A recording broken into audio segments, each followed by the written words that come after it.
All right. So you can't see me very well because I'm more of a silhouette than the main characteristic, but if you're watching the video, you can clearly see why. We're about to have one of the most gorgeous sunsets I've ever seen across the Fraser River.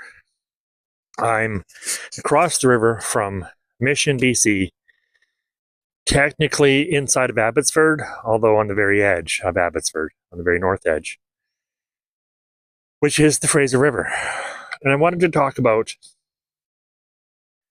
the other reason I moved into my van, that being connection.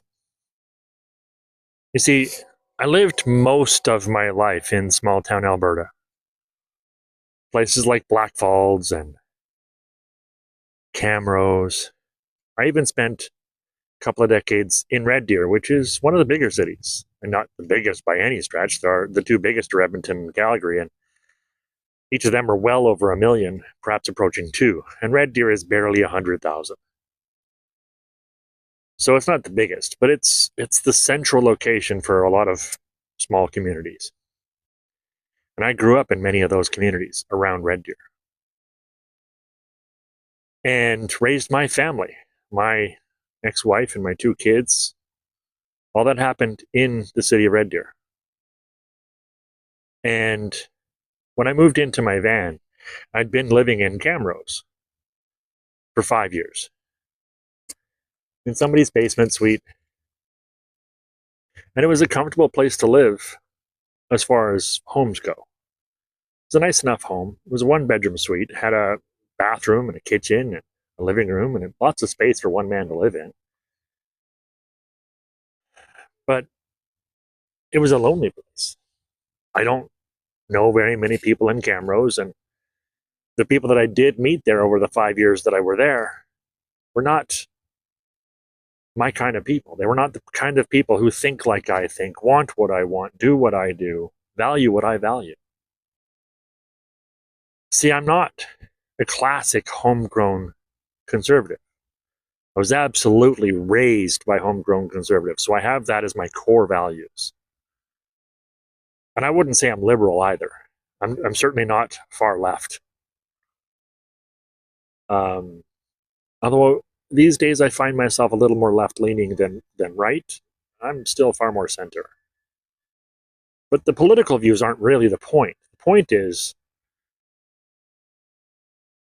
one of the features of living in a very, very conservative community is that if I have anything, any characteristics or values that are not far right, that are not super conservative, then I will be, if nothing more, singled out, but potentially ostracized or even bullied, which I was. Being a life coach, I'm sorry, but that's a liberal thing to do. Helping people out outside of the traditional go get a doctor and do what he says, take the medications and follow the system and do what you're told.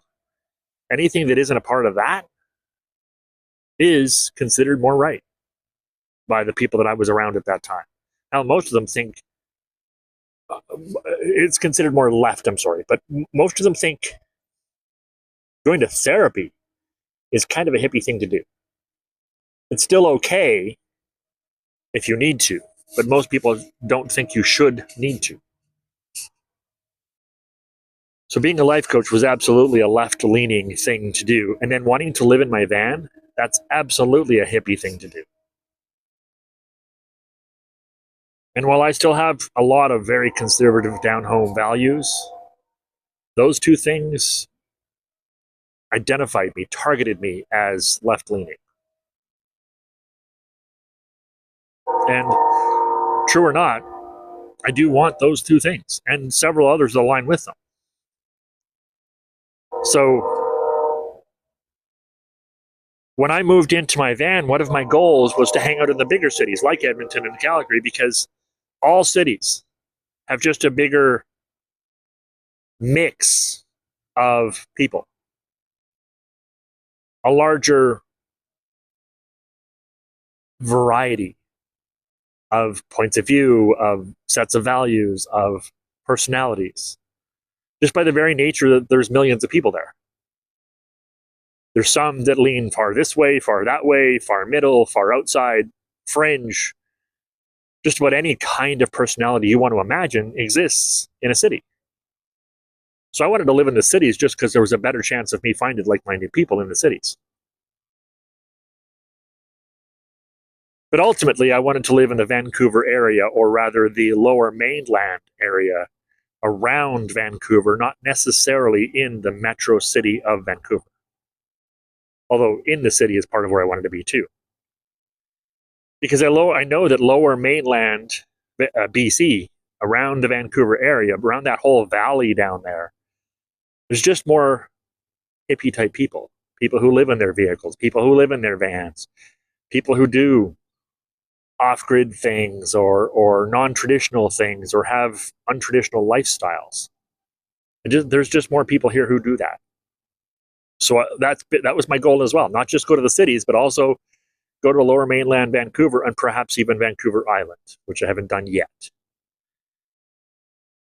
But not just because it's beautiful weather here. Obviously, it's beautiful weather here. As you can clearly see in this video, it's beautiful weather here. That's not the only reason. It's certainly a big factor. Not having to drive all over the place to find a safe place to park, because there are hundreds of them here. Sure, a lot of the daytime ones I can't park in overnight, but it's not too far to go find a nighttime parking place and then come back to a picnic area or a day camp area or a parking area during the day. There are all over the place here. If you do the van life ethically and morally and with integrity, there are all kinds of places to do it here. And I like that. But I also came here to find connection, like-minded people. You see, back in Camrose, when I told people I was a life coach, I had a few people say, "Oh yeah, that's cool," and I had a bunch more say, "What is that? What do you do as a life coach?" And a few of them were like, "That's not a good thing. Isn't that like therapy? Shouldn't you be licensed to do that?" And when I told them I wanted to live in my van, they're like, "That's cool. Isn't that kind of weird? Wouldn't you be cold? Wouldn't that make you homeless?" But when I moved into my van and came to the city, something changed. When I moved into my van, I did so with the intention of seeking connection, finding like-minded people. So when I first moved into my van, I spent a lot of time in the city of Edmonton, going to lounges, specifically Boston Pizza's lounges, but also other places, coffee shops, truck stops, the mall, libraries. I spent a lot of time just hanging around people. And I did meet a few people who were interested in what I do, who thought it was cool. It was certainly a more receptive welcome than in Camrose, in the very conservative small town areas. Certainly more receptive than that. I felt less ostracized, less unwelcome. I wouldn't quite say I felt welcomed in the city, but I certainly felt less left out, less unwelcome. So that was an upgrade. But I knew that I still wanted to go to lower mainland Vancouver. So at the end of March, when I had that opportunity, I drove down here. Blizzards and mountains and hitchhikers and police, and someday I'll tell you about that journey. I got a bunch of video from it, not nearly as much as I'd wanted, but I have a bunch of video from it. I'll share some of that with you one day. But I got down here and I found, as soon as I got to Hope, which is at the beginning of the valley down here, still in the mountains technically, I found people, found like-minded people, other van lifers. I began to see van lifers popping up all over the place. buses and vans and minivans, and some of them in their cars, some of them in SUVs. Old, new, fancy, plain, all of them. Didn't matter. And along the sides of many of the roads on the way down here, especially in the Fraser Valley between Kamloops and Hope, and along the Trans-Canada Highway, Highway 1, from Hope through to Vancouver, there's a lot of homeless encampments where there are people living in broken down vehicles and broken down RVs. But outside of those encampments, there's also a lot of people just driving their vans and living in their vans and living in their RVs and campers, and but not just parked at a campsite or parked at an RV park. They're moving from place to base. They don't park more than a few hours or half a day in one place, and they move. And that's what I do. To me, that's what van life is. And I began to see other people doing that. And I talked with a few of them. Not deep conversations, but made some connections. And every once in a while, one of them would subscribe to my channel. And if you're one of those, welcome.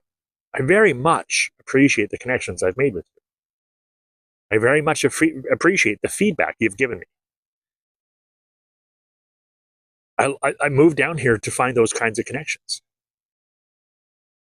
But beyond that, when I'm sitting in the lounge, still at BP's or sometimes other lounges, coffee shops.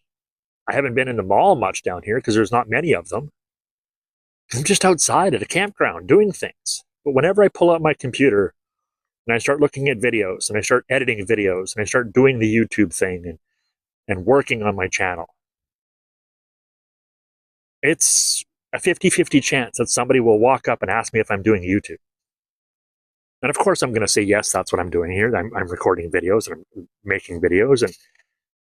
And of course, that's what I'm going to say. And it's a 50-50 chance that they'll be cool, that they'll say something like, that's cool. Can I subscribe to your channel? What's your channel name? And I've gotten probably somewhere between 20 and 30% of my subscribers for this channel from people I've met in person, at the lounge, at a campground, at a picnic area, other van lifers. And if you're one of those, welcome. I also appreciate you. It's not lost on me that the irony of building an online business is far more effective meeting people in person. At least at the beginning. Perhaps once I have 10,000, 20,000, 50,000 viewers, subscribers, more of the people that I meet and more of the subscribers will come from the YouTube community and online community. But for now, a very large portion of them are coming from people I meet in person. And that's not lost on me. In fact, that's one of the reasons I came down here, was to meet other like-minded people, people who think like I think, want what I want, and value what I value. And I feel more at home here than I ever did back in Alberta. And I spent most of 50 years in Alberta. My values are good old-fashioned homegrown redneck values, and yet I still feel more aligned here than I ever did there. So here I am. Enjoy the beautiful sunset and my silhouette, and maybe the sounds of a puppy swimming over on the distance, because that's part of the life here. I love it here. I love it here. I'll see you in my next video.